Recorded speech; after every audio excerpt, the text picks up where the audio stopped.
Bonjour et bienvenue dans ce résumé d'actualité. La levée de l'immunité parlementaire de Farba Ngom au menu de la revue de presse du week-end, la procédure ayant permis à l'Assemblée nationale d'autoriser le parquet financier a permis des poursuites judiciaires contre ce député du groupe Takku Wallu Sénégal. Dossier Farba Ngom, voici les 3 députés qui ont voté contre la levée de l'immunité parlementaire. La 15e législature a marqué un tournant hier en procédant à sa première levée d'immunité parlementaire. Les députés ont réuni en plénière ont largement suivi les conclusions de la commission ad hoc. Au moment où ces lignes sont écrites, plusieurs jeunes dans les rues de Agnam pour manifester leur colère suite à la levée de l'immunité parlementaire du député Farba Ngom.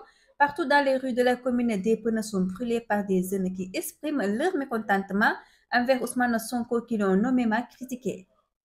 Escroquerie portant sur 126 millions de francs CFA, le bijoutier, la coiffeuse et le projet de vente de poulet. MG, coiffeuse à traite vendredi à la barre du tribunal des flagrants délits de Dakar est poursuivi pour abus de confiance. Le plaignant, un bijoutier, accuse la mise en cause d'avoir abusé de sa confiance le délestant, lui et son épouse de 126 millions de francs CFA. Il ressort des débats d'audience que la coiffeuse mariée et mère de 4 enfants s'est rapprochée du couple pour qu'il finance son projet entrepreneurial. Arrêté et placé sous mandat de dépôt à la brigade spéciale de Touba pour une affaire d'escroquerie, le célèbre TikToker Tchoune Boutique de son vrai nom Abdoulahat Tchoune a été appréhendé après une plainte déposée contre lui. 5 mois après sa libération de prison pour des affaires d'escroquerie liées au visa, le lutteur Lac de Guiers 2 vague actuellement à ses occupations. Cependant, ses plaignants restent inconsolables. Ils sont au total 18 plaignants réclamant la somme de 53 millions de francs CFA au leader de l'écurie Wallo. Un des plaignants a raconté sa mésaventure expliquant avoir remis 4 millions de francs CFA, une somme difficile réunie pour lui et son frère submergé par l'émotion. Il a fondu en larmes. Je lui ai remis 4 millions, j'ai galéré pour rassembler cet argent, a-t-il déclaré, profondément meurtri. C'est une news en Afrique où les régimes autoritaires et totalitaires restent encore une réalité dans de nombreuses régions.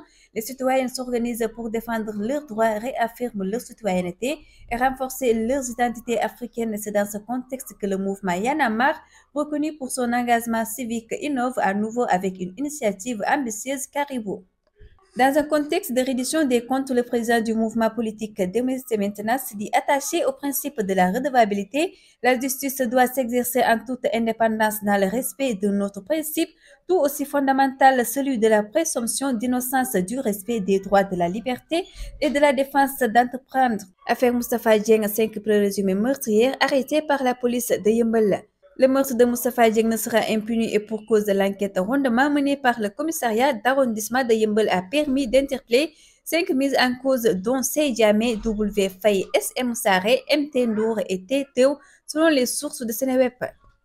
Le meurtre de Moustapha Dieng ne sera impuni et pour cause de l'enquête rondement menée par le commissariat d'arrondissement de Yeumbeul a permis d'interpeller 5 mises en cause dont Sey Diamé, W Faye, SM Saré, MT Ndour et NTO selon les sources de Sénéweb. Les enquêteurs ont réuni des indices graves et concordants motivant l'arrestation de 5 suspects. Le ministre des Infrastructures et des Transports terrestres et aériens Yankhoba Diémé a annoncé des résultats prometteurs dans le cadre de la campagne nationale d'immatriculation lancée le 6 janvier 2025.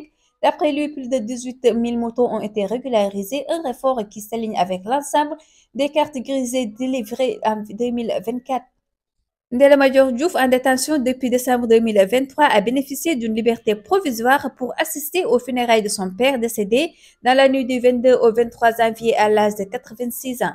L'ex-directrice de la pouponnière Carrière Mandé a mobilisé ses avocats dès l'annonce de la triste nouvelle pour obtenir une autorisation exceptionnelle. Le maire d'une grande ville de la banlieue de New York a dénoncé vendredi une opération de police de veille contre les immigrés clandestins et d'après lui un ressortissant américain alors que la Maison-Blanche met en scène sa politique de destruction de sans-papiers dans tout le pays. Le nouveau chef de la diplomatie américaine Marco Rubio a gelé l'aide étrangère des États-Unis à l'exception de celle fournie à l'Égypte et Israël le temps d'un réexamen complet de tous les programmes selon une circulaire interne au département d'État.